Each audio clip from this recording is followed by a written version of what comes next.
पिछले साल के बजट को देखते हुए आने वाला बजट 2025 आपको कैसा लगता है? डिजिटलाइजेशन की तरफ एफबीआर जा रहा है और ऑटोमेशन की तरफ जा रहा है, तो मेरे ख्याल में प्रॉपर अगर इंफॉर्मेशन को यूटिलाइज करना है तो रेट्स को कम करें, टैक्स रिटर्न को सिंप्लीफाइड करें, रिटर्न फॉर्म को सिंप्लीफाइड करें, क्योंकि आपने आखिर पर जाकर रेवेन्यू कलेक्शन कर लिया। तेजी के साथ अमेंडमेंट्स आ रही हैं, हम किस तरफ जाना चाह रहे हैं सेल टैक्स में? फेक एंड फ्लाइंग इनवॉइसेस का इशू चला, बहुत ज्यादा गवर्नमेंट का जो रेवेन्यू जो है वो स्ट्रक है। इतनी तरामीम करने के बावजूद फेक एंड फ्लाइंग इनवॉइसेस का खात्मा मुमकिन है? ये सारे लॉ उन पर इस्तेमाल हो रहे हैं जो कि रजिस्टर्ड पर्सन जो ऑलरेडी सेल टैक्स दे रहे हैं। इतने तरक्की करने के बावजूद भी आज हम वहीं खड़े हैं। एक टैक्स पेयर ने अपना डी रजिस्ट्रेशन के लिए अप्लाई कर दिया है, 2 मंथ के अंदर अंदर कमिश्नर ने उसका ऑर्डर करना है। इतनी भी इनअक्षर बनाने से रिटर्न में सिर्फ मुश्किलात पैदा करने के अलावा और कुछ हासिल हो सकते हैं? मैंने अपना नेक्स्टर H1 या J1 दिया, लेकिन जिससे मैंने माल लिया हुआ परचेज किया उसका कोई प्रॉब्लम है? नेक्स्टर H1 या J1 जिनका नहीं जा रहा था उसके बगैर ही उन्होंने रिटर्न एक दफा सबमिट कर दी है। इस बजट में आप क्या समझते हैं, टैक्स रेट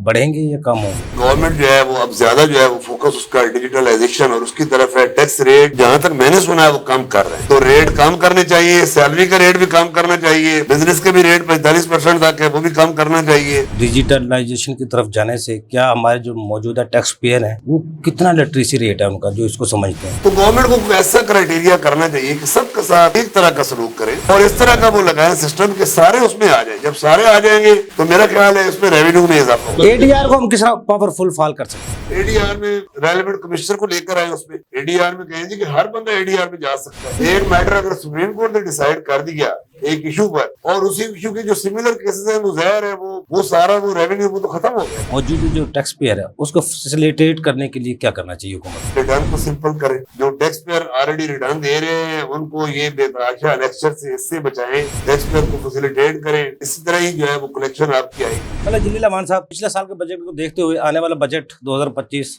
आपको कैसा लगता है? इस दफा भी गवर्नमेंट का यही है, कोई नजर नहीं आ रहा कि कोई टैक्स रेट्स को कम करेंगे। हालांकि मेरे ख्याल में डिपार्टमेंट जो है वो जिस तरह डिजिटलाइजेशन की तरफ एफबीआर जा रहा है और ऑटोमेशन की तरफ जा रहा है, तो मेरे ख्याल में प्रॉपर अगर इंफॉर्मेशन को यूटिलाइज करना है तो रेट्स को कम करें, टैक्स रिटर्न को सिंप्लीफाइड करें, रिटर्न फॉर्म को सिंप्लीफाइड करें, क्योंकि आपने आखिर पर जाकर रेवेन्यू कलेक्शन करनी है। तो जब एक फॉर्म ही आप जो है वो 50-50 पेजेस का बना देंगे तो वो बड़ा मुश्किल हो जाएगा। आप देखें कि आप सेल टैक्स के रिटर्न के कितने एनेक्स्चर है। अब आपको मैं बता दूं कि एनेक्स्चर एफ है रॉ मटेरियल का, वर्क इन प्रोसेस का उन्होंने नया इंट्रोड्यूस कराया, फिनिश गुड्स आपने देनी है, एनेक्स्चर एच में स्टॉक स्टेटमेंट देनी होती है, रिफंड क्लेम करना होता है, H1 में रॉ मटेरियल की फिर डिस्क्रिप्शन देनी है, HS कोड वाइज देनी है, एनेक्स्चर J में आपने प्रोडक्शन टर्न के मुताबिक देनी है। तो इसके बराए अगर आप सिंप्लीफाइड कर दें, अगर आप इनपुट को खत्म ही कर दें और आउटपुट का रेट आप कम कर दें, आप 10% कर दें 18% के बजाय, जिस तरह बाहर के मुमालिक में बैड है और आपके पास ऑलरेडी पॉइंट ऑफ सेल आपने लगाया हुआ है, आपके पास इंफॉर्मेशन मौजूद है, इससे बहुत ज्यादा जो है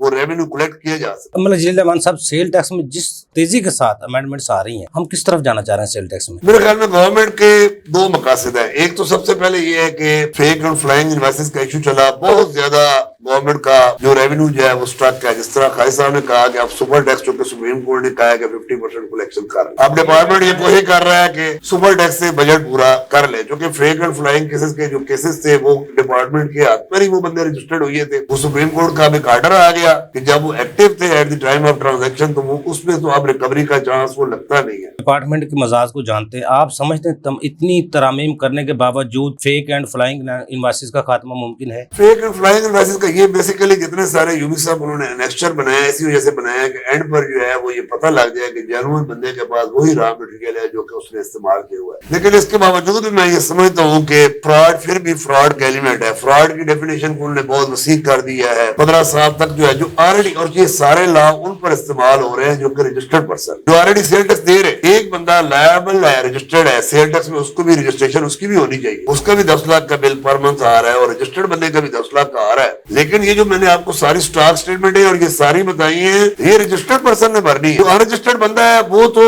एंजॉय कर रहा है। मलिक साहब, 78 साल में सेल टैक्स में हमने जितनी तरक्की की, आज तक डी रजिस्ट्रेशन का जो अमल है आज तक उसको हम मुकम्मल नहीं कर पाए। आज हमने ऑनलाइन कर दिया है सेल टैक्स को, अब डी रजिस्ट्रेशन करवानी तो ऑनलाइन जाके आप करें। आप समझते इतने तरक्की करने के बावजूद भी आज हम वहीं खड़े हैं? मेरे ख्याल में ये एक अच्छा इकदाम है एफबीआर का। अब उन्होंने ये कहा है कि आप अगर डी रजिस्ट्रेशन के लिए अप्लाई कर दें और उसके बाद अगर आप रिटर्न ना भी दें, डी रजिस्ट्रेशन की एप्लीकेशन सिस्टम पर देने के बाद, सुन लेना सर, डी रजिस्ट्रेशन की एप्लीकेशन देने के बाद रिटर्न, पहले बहुत बहुत ब्लैक मेलिंग होती थी, पहले बहुत ज्यादा ऑडिट होता था, जब से रजिस्टर्ड और अब कमिश्नर को भी उन्होंने कह दिया कि जब एक टैक्स पेयर ने अपना डी रजिस्ट्रेशन के लिए अप्लाई कर दिया है तो मेरे ख्याल में 1 मंथ, या खाई साहब को पता होगा 2 मंथ उन्होंने दिए हैं कि 2 मंथ के अंदर अंदर कमिश्नर ने उसका ऑर्डर करना है, देनी है। लेकिन उसमें जो सी है और एक सेक्शन और है उसमें छूट दिया, ये आप निकाल सकते हैं उसको, लेकिन रिटर्न आपको देनी पड़ेगी। मैनुअल आज तक हुई नहीं। मैनुअल जो डी रजिस्ट्रेशन का प्रोसेस था वो बहुत कॉम्प्लिकेटेड था। मैं ये समझता हूँ कि जब से ऑटोमेशन की तरफ एफबीआर आया है, ऑफिसर पर भी प्रेशर है, ऑफिसर्स पर भी प्रेशर है, एग्जामिनेशन सर्टिफिकेट में भी अब जो है वो स्पीडी काम होता है। इस तरह शोकाज नोटिस इनकम टैक्स का आता है, सेल टैक्स का आता है, तो एक टाइम करार दे दिया गया कि आपने इतने दिनों के अंदर करना है, तो ये डी रजिस्ट्रेशन का भी अब टाइम दे दिया गया है। तो मेरे ख्याल में ये तो एक अच्छा कदम है। डी रजिस्ट्रेशन का टैक्स पेयर अपने तमाम डॉक्यूमेंटरी एविडेंस के साथ अगर सिस्टम पर अप्लाई कर दे तो एनेक्चर H1 और J अगर ये अभी तक रिटर्न पेंडिंग है, अभी तक उनको अभी तक मुकम्मल नहीं हो पा रही, हर बार तोसी की जा रही है, आप समझते हैं इतनी भी इनेक्चर बनाने से रिटर्न में सिर्फ मुश्किलात पैदा करने के अलावा और कुछ हासिल हो सकते हैं? और ये भी सब बहुत ज्यादा मुश्किलात है। देखिए मैंने अपना नेक्स्टर H1 ये बांधी है, लेकिन जिससे मैंने माल लिया हुआ परचेज किया उसका कोई प्रॉब्लम है, वो पीछे से नहीं आ रही रिटर्न, तो मेरी रिटर्न नहीं जा सकती। अब जब 2 महीने के बाद 2 महीने अगर मैं कंसेक्टिव रिटर्न नहीं दूंगा तो मैं इनएक्टिव हो जाऊंगा। 15 तारीख होती है टैक्स जमा करवाने की, 18 तारीख होती है रिटर्न देने की। हर दूसरे महीने में अगर 2 महीने में कंसेक्टिव नहीं जमा करवाता तो मैं तो इनएक्टिव हो जाता हूँ और तमाम वो पेनल्टीज और तमाम मुझको लग जाती, मेरे आगे से बिल रुक जाता है। तो अब इसका टैक्स पेयर ने यही किया है कि नेक्स्टर H1 या J1 जिनका नहीं जा रहा था उसके बगैर ही उन्होंने रिटर्न एक दफा सबमिट कर दी है। इसके प्रॉब्लम तो उनको आएंगे आगे, लेकिन इसमें जो है वो उनको फैसिलिटेट करना चाहिए और इनको टाइम देना चाहिए। अच्छा, ओवरसीज पाकिस्तानियों के लिए बहुत से मसाइल है, ILA ने प्रपोजल भी दिया है FBR को भी, वफाकी वजीर को भी, उनमें क्या चाहते हैं ओवरसीज पाकिस्तानियों के लिए हुकूमत क्या करे ताकि ज़र मुबादला बढ़े और रेमिटेंस भी बढ़े? हमारी जो मेजर इश्यूज हमने ओवरसीज के बताया जी वो 4 है। सबसे पहला तो वो हर 2 महीने के बाद यूजर आईडी पासवर्ड करना पड़ता है। एक ओवरसीज है, जिस तरह एक लेडीज है वो अपना यूजर आईडी पासवर्ड लेती है 6 महीने के बाद। ज्यादातर ओवरसीज का क्या होता है कि उन्होंने पाकिस्तान में कोई प्रॉपर्टी लेनी होती है ताकि फाइलर के लिए, अब तो वो नाइकोप और POC उन्होंने कर दी है उस पर रिटर्न के, लेकिन इवन अदरवाइज भी अगर रेंटल इनकम होती है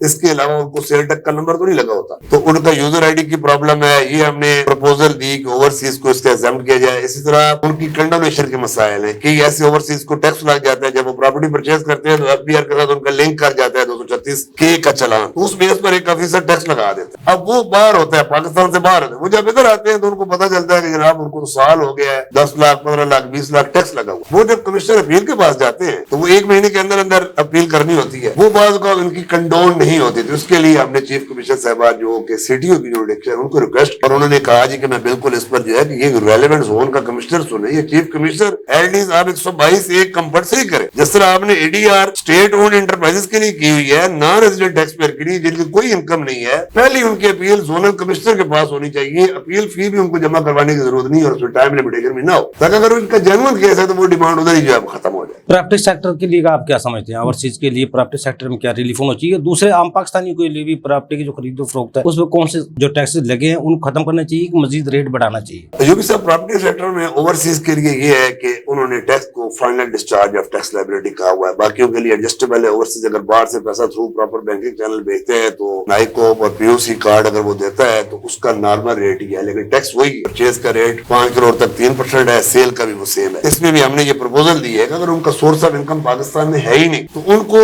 या तो जीरो कर दें, फाइनल टैक्स का उनको कोई फायदा नहीं है, या तो जीरो कर दें या उनका रिड्यूस कर दें ताकि उनकी इंकरेजमेंट हो और पाकिस्तान में वो सरमायाकारी ज्यादा से ज्यादा पैसे यहाँ पर है। इस तरह वो रोशन डिजिटल अकाउंट में पैसे भेजते हैं, वहां से आगे अगर लोकल करेंसी में देते हैं और उससे कोई इंडस्ट्री में पैसे वही ओवरसीज लगाता है तो उसको भी आप टैक्स की एग्जम्पशन दे। जिस तरह 65D का था 5 साल के लिए टैक्स की एग्जम्पशन दी, तो ओवरसीज अगर उसी से अपने पैसे से वो ये साबित करते हैं कि बाहर उन्होंने काम किया और वही पैसा इधर आया है तो उसमें उनको टैक्स की भी एग्जम्पशन दी जाए। इसी तरह अगर उनका डिपेंडेंट कोई प्रॉपर्टी लेता है, अब ओवरसीज एक सऊदी अरब में हमारे छोटे लेवल पर काम कर रहे हैं, वो अपने मिसेस के नाम ये प्रॉपर्टी लेते हैं, वो गाँव के होते हैं, तो उन बेचारों को लेट फाइलर का और वो टैक्स लग जाता है 8-8%।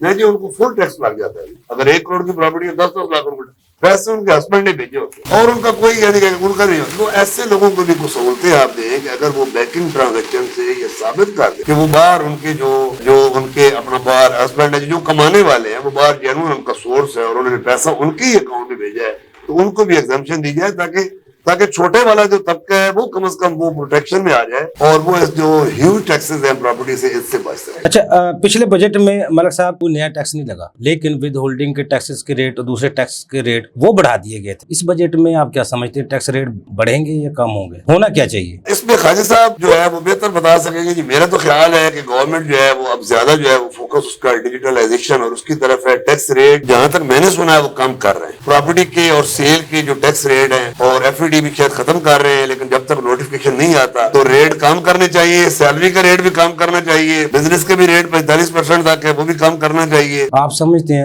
آپ پوری عمر اس ڈپارٹمنٹ میں ہوگی ٹیکس کو بڑے قریب سے آپ جانتے ہیں آٹومیشن کی طرف جانے سے ڈیجیٹلائزیشن کی طرف جانے سے کیا ہمارے جو موجودہ ٹیکس پیئر ہیں وہ کتنا لٹریسی ریٹ ہے ان کا جو اس کو سمجھتے ہیں؟ ایوب صاحب ایسی بات نہیں ہے. ڈیجیٹلائزیشن تو وہ ہے. دیکھیے ایک ٹیکس پیئر کو پتا تو ہوتا ہے کہ اس کی کتنی انکم ہے ایک ریڈی والے کو بھی ہے لیکن دراصل مسئلہ یہ ہے کہ وہ دوسرے کو دیکھ رہے ہو کہ ساتھ والے 10 جو ہے وہ نہیں کر رہے تو میں اگر دوں گا تو میں اکیلا. تو گورنمنٹ کو ایسا کرائٹیریا کرنا چاہیے کہ سب کے ساتھ ایک طرح کا سلوک کریں اور اس طرح کا وہ لگائیں سسٹم کے سارے اس میں آ جائیں. جب سارے آ جائیں گے تو میرا خیال ہے اس میں ریونیو میں اضافہ ہوگا. اچھا ملک جلیل امان صاحب 121(1)A آ چکا ہے. آپ کیا سمجھتے ہیں اس بجٹ میں کیا ہوگا پھر؟ میں یہ سمجھتا ہوں کہ آفیسر کو بے تحاشا اختیارات دیے گئے ہیں. خاج صاحب کے بھائی نے آلریڈی جو ٹیکس بار میں ایک بجٹ پروپوزل دی تھی اس میں یہ کہا تھا کہ گریڈ 16, 17, 18, 19 کا آفیسر جو ہے وہ 2 کروڑ سے زیادہ ٹیکس لگا سکتا ہے لیکن جو 20ویں اسکیل کا جو کمشنر ہے وہ ان کی اپیل نہیں سن سکتا. تو ایک اپیل کا فورم بھی ختم ہو گیا. آفیسرز کو بے تحاشا اختیارات مل گئے ہیں کہ اب وہ آپ کا بھی ریٹ لگائیں گے. اب آپ کا وہ سیکٹوریل انالیسس کریں گے جبکہ اپیل جو ہے 2 کروڑ سے زیادہ ٹرنو میں. اور اگر اپیل آپ کمشنر کے پاس جاتے ہیں تو اس کے بعد آپ نے ہائی کورٹ میں جانا ہے اور اگر کمشنر اپیل ظاہر ہے وہ ڈپارٹمنٹ کا ہوتا ہے FBR کا.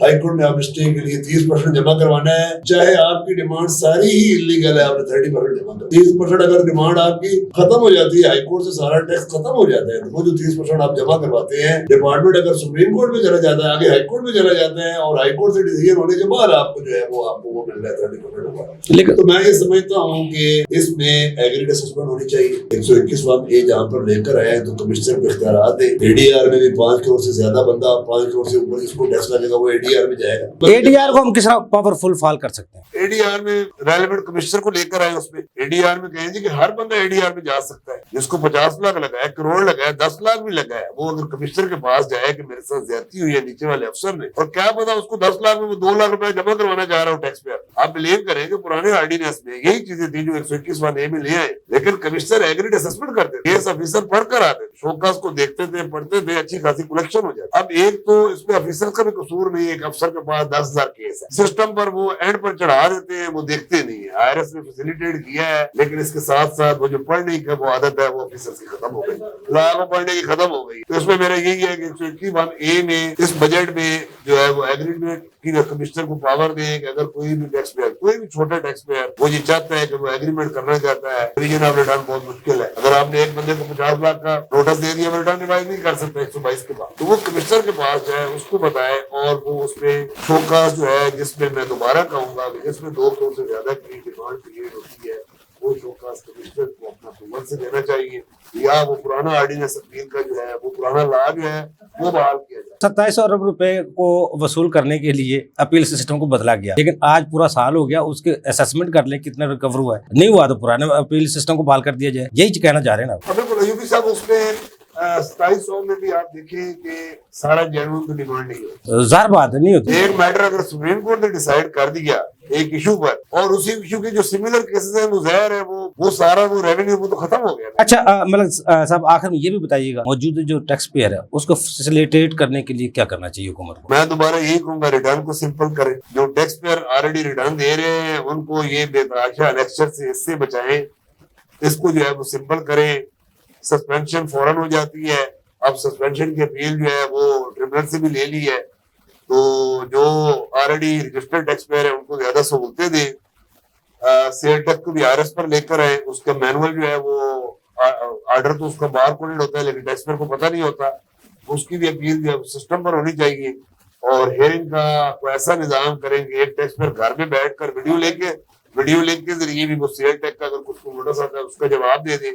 انکم ٹیکس کا بھی ویڈیو لنک کے ذریعے وہ کریں, ٹیکس پیئر کو فیسیلیٹیٹ کریں اور اسی طرح ہی جو ہے وہ کلیکشن آپ کی آئے گی. ناظرین ہمارا ایکسپرٹ ہم گفتگو سنی. نان فائلر کو ٹیکس نیٹ میں لانے کے لیے سادہ سا کلیہ ہے. نان فائلر آپ کی کمزوری ہے, ہماری کمزوری ہے, حکومت کی کمزوری ہے. اپنی کمزوری کو دور کریں اور حکومتی اخراجات کم کریں تاکہ عوام کو آپ کفایت شہری پہ یقین میں لا سکیں. اگر آپ اپنے اخراجات کم کریں گے تو ہمارے قرضے بھی کم ہوں گے. اور جو ٹیکس نیٹ میں اگر آپ اس کو بڑھانا چاہتے ہیں تو پروفیشنلز کو آگے لائیں, ٹیکس ریٹ کو کم کریں. بجائے ٹیکس ریٹ بڑھانے کے آپ ان کو کم کریں گے تو لوگ خود بخود ٹیکس نیٹ میں آنا شروع ہو جائیں گے.